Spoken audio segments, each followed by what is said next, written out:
In the village of Ikara, nestled at the edge of the great and forbidden forest, there ruled a chief named Ijele. Known for his wisdom, strength and respected leadership, Ijele was revered by all. But despite his power, there was a sorrow that weighed heavily on his heart. The sorrow of being childless. Ijele had no heir to carry on his name, no son to inherit his wisdom, and the people began to whisper that perhaps the gods had turned their faces from him. Akudo, his wife, was as beautiful as the moon at its fullest, but her beauty could not cure the sorrow in her heart. Despite all the rituals and sacrifices they had made, she could not conceive. Year after year they tried, but the gods remained silent. Akudo's hope began to fade, and Ijele, though a mighty chief, could not comfort her. But one fateful evening, as Akudo walked through the village, a mysterious old woman approached her. The woman, hunched with age and draped in tattered robes, whispered of a sacred shrine deep within the heart of the forbidden forest. It was said that this shrine was where the gods lived, where wishes were granted, but at a price. As the months passed, after Akudo's visit to the shrine, the winds of fate steered in unexpected ways. A child, whom the gods had promised, was born unto the chief and his wife. His name was Odili, and he was healthy, strong, and as beautiful as a sunrise over the tranquil hills of Ikara. The village celebrated, offering sacrifices and praises, as they had never seen a child born to such a revered couple. It wasn't long before the village priest arrived with grave news. His expression was grim, and his voice trembled with a heavy burden. The gods have spoken, the priest intoned. The child, Odili, is not a simple blessing. He is bound by a prophecy. He is destined to kill his father and marry his mother. The room fell silent as the weight of the priest's words settled over the family. Ijele's heart pounded in his chest, his mind unable to grasp the full meaning of the warning. Akudo, with her arms cradling her son, was frozen, her face pale and ashamed. She had longed for a child, but never had she imagined such a dark twist to her prayers. The priest, his eyes darkened by the gravity of his knowledge, turned to leave. The gods are merciful, but they are also vengeful. You must act swiftly, for the fate of this village is now intertwined with the destiny of this child. As the village grappled with the news, the elders convened in secret, deliberating over what must be done. There was no denying the power of the gods, nor the weight of the prophecy. If Odili were allowed to live, there was a very real possibility that the entire village would suffer the consequences. The elders agreed that the child must be cast out to die in the evil forest, where no man dared to tread. The decision tore at Ijele's heart. As a chief, he was accustomed to making hard choices, but this was the most agonizing of all. He gazed at his wife, who clung to their son, and saw the deep sorrow in her eyes. Akudo, though devastated, understood that they had no choice. Her son, though loved, was caused by forces far greater than themselves. Ijele, with a heavy heart, prepared to carry out the decree. That fateful night, with the village cloaked in darkness, Ijele and a group of trusted men left for the evil forest. Akudo, Her eyes filled with tears, kissed her son one last time before he was taken away. She could not bring herself to speak, for the weight of the situation was too much to bear. Odili was left alone in the heart of the evil forest, his cries carried away by the wind. The forest was a place filled with danger, fierce beasts, poisonous plants, and spirits that roamed the shadows. It was a place where no one dared to enter, for those who did were never seen again. But fate had other plans. The cries of the infant reached the ears of an old hunter named Odili, a man from a distant land. Odili had long traveled the world, a lone wanderer who sought only to live in peace with nature. Upon hearing the cries, he ventured deeper into the forest and found the abandoned child. At first, he was hesitant, but something about the boy drew him in, an inexplicable pull that he could not ignore. Without knowing the prophecy or the circumstances that had led to the child's abandonment, Odili took Odili into his care. He raised the boy as his own, teaching him the ways of survival, how to hunt, track, and fight. Odili grew strong and wise under Odili's tutelage. Unaware of his true origins, the bond between the two grew, and Odili came to see Odili as his true father. Many years passed. Odili, now a young man, was a fierce and skilled warrior, respected by those in his new village, Aiart. However, the peace between the villages of Aiart and Aiart was about to come to a violent end. A long-standing land dispute fled into open conflict, and the villages found themselves on the brink of war. The elders of Aiart, including Odili, were determined to defend their land, but they also feared the wrath of Aiart's chief, Odili. Odili, though growing old, had assembled a strong army to reclaim the disputed land. Odili, unaware of the true nature of the battle, fought fiercely on behalf of Aiart. His strength, skill, and courage were unmatched, and he quickly became a fearsome force on the battlefield. When the two armies collided, the battle was intense and bloody. The clash of swords and the cries of the fallen filled the air, and amidst the chaos, Odili found himself face to face with none other than Odili, the very man who had once been his father. The battlefield was thick with smoke and blood. Odili fought without hesitation, his every movement precise, a deadly dance of war.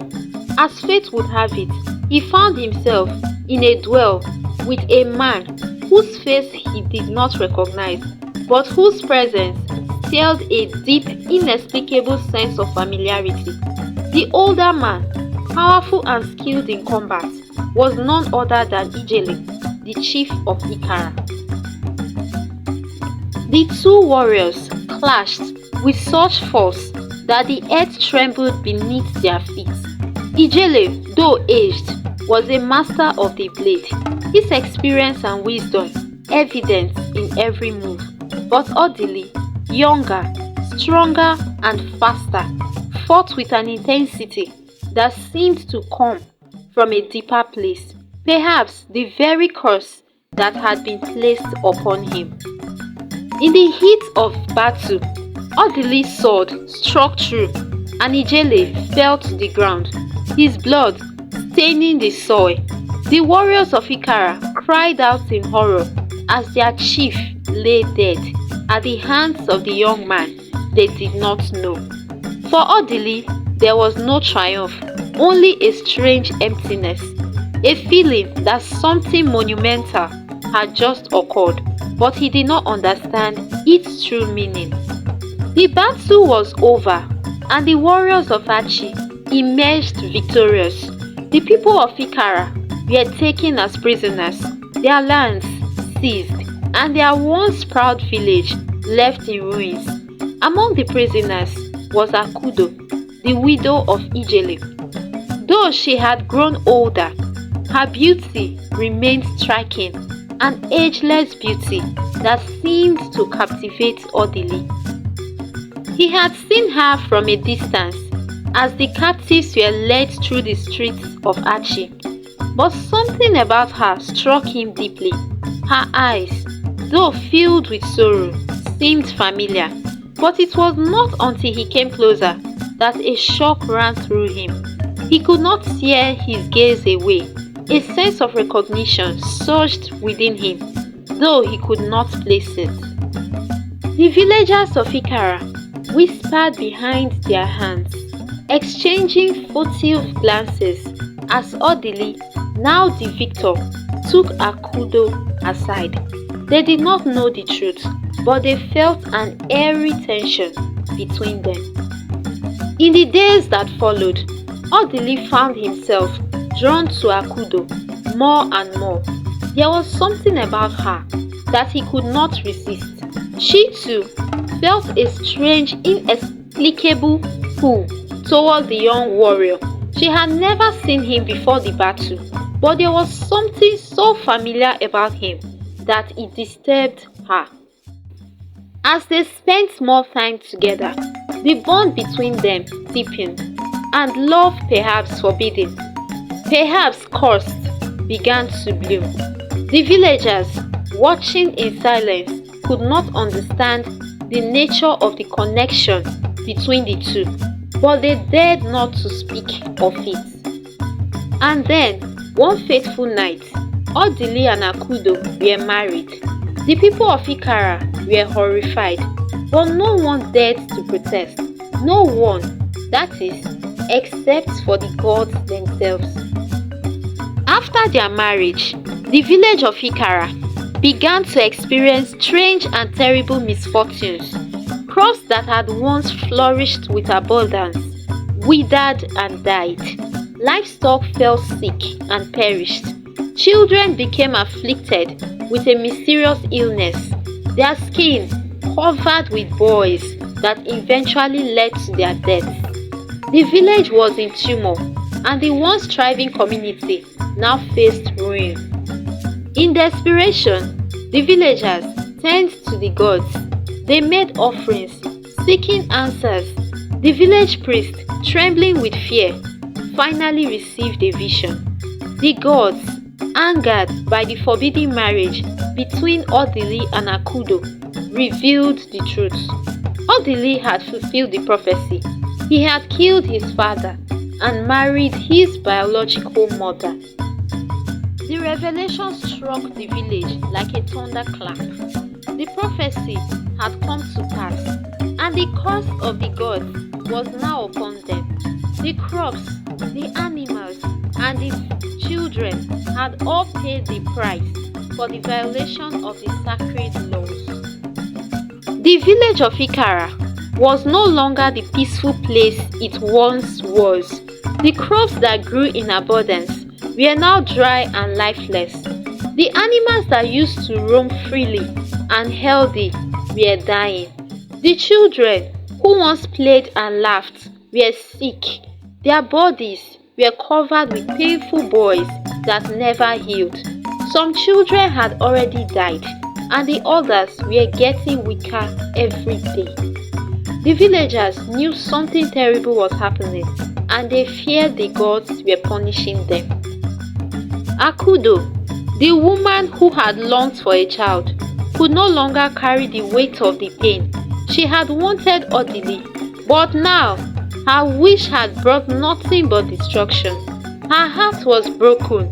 She had married Odili, not knowing he was her son, and now the curse had ruined everything. The village was dying, the children were suffering, and the land was barren. Every day, she watched the pain around her, and every night she lay awake, guilt crushing her chest. She remembered the hope she had felt when Odili was born, the joy of holding her son.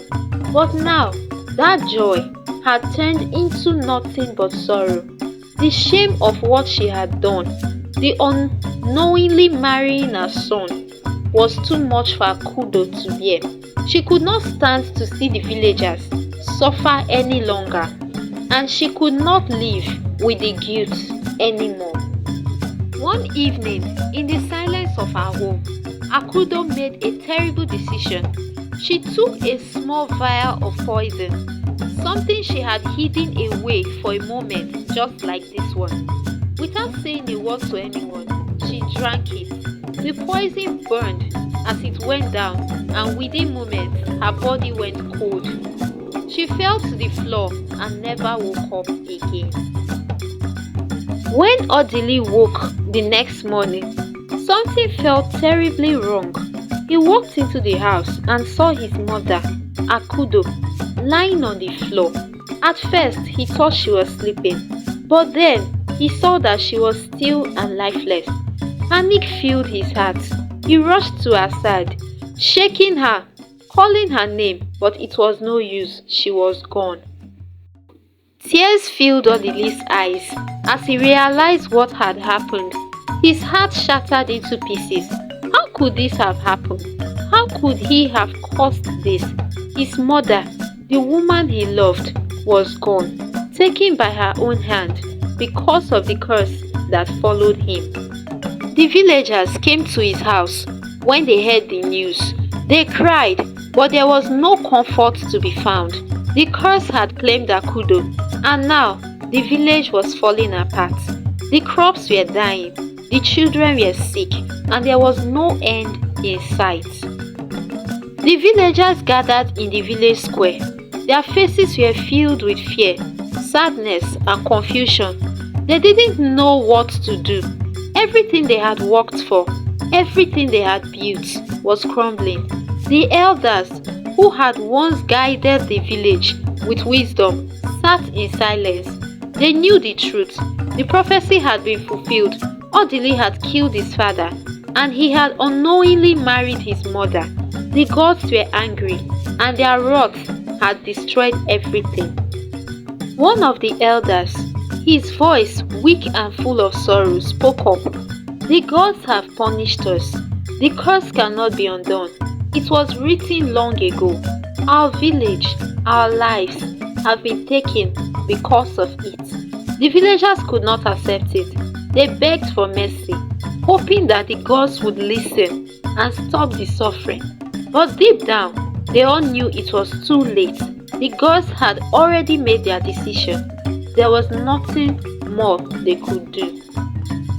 Odili could not bear the pain, the guilt, the loss, the suffering. It was too much for him to live with. His mother was dead because of him. The village was dying because of him. He had brought nothing but misery. The villagers begged him to stay, to help them find a way to break the curse. But Odili had no answer. The damage was done. The gods had already passed their judgments. In the midst of the villagers' cries, Odili took a small knife from his belt. His hands shook as he held it. He could no longer see the pain and suffering he had caused. With a deep breath, he placed the knife to his eyes, and with trembling hands, he plucked them out. The villagers gasped in horror as they watched him. Odili didn't speak. He just stood there, blood running down his face, his eyes gone, blind to the world around him. "I have caused all this pain," he whispered. "I deserve this." Then, without saying another word, Odili turned away and began walking toward the evil forest. He did not care where he was going. He did not care about anything anymore. All he wanted was to escape the pain inside him. The villagers tried to stop him, but Odili did not listen. He walked away from them into the dark forest, blind and lost. No one knew where he went. No one knew if he was still alive. Days passed, and the villagers searched for Odili, but he was never found. It was as if the forest had swallowed him whole. No one dared to go into the forest after him. The trees were thick, and the air was cold, as if the forest itself was mourning the loss of the young man who had once been their hope.